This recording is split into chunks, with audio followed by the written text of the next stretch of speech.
મિત્રો જીવનમાં તમે બહુ પૈસા ન કમાતા. આમાં શું થાય, તમે બહુ પૈસા કમાઈ જાવ ને એટલે 5 સ્ટાર હોટલમાં આવવું પડે અને આવી સેન્સર વાળી ચાવીથી દરવાજા ખોલવા પડશે. હવે એન્ટ્રી લેશન તરત તમને એક તિજોરી જોવા મળશે જેની અંદર આવું લોકર હશે. હવે લોકરની અંદર તમે કોઈ પણ પાસવર્ડ સેટ કરી દો, આ પાસવર્ડ સેટ થઈ જાય છે આમાં. હવે આ ખુલશે નહીં, પછી તમે પાસવર્ડ નાખો ને તો જ આ તિજોરી ખુલશે.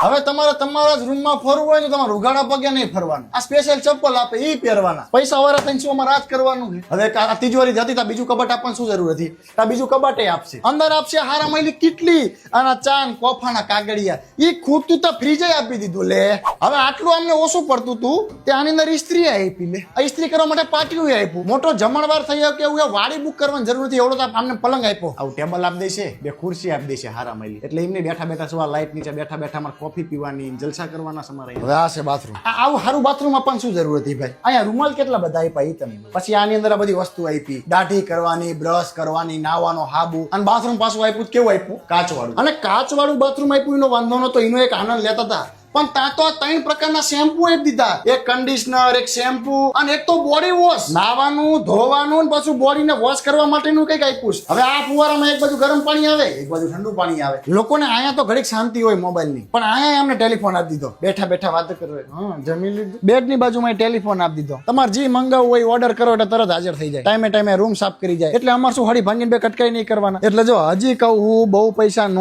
કમાતા, નકર આવી રીતે નકરા જલસા કરવા પડશે.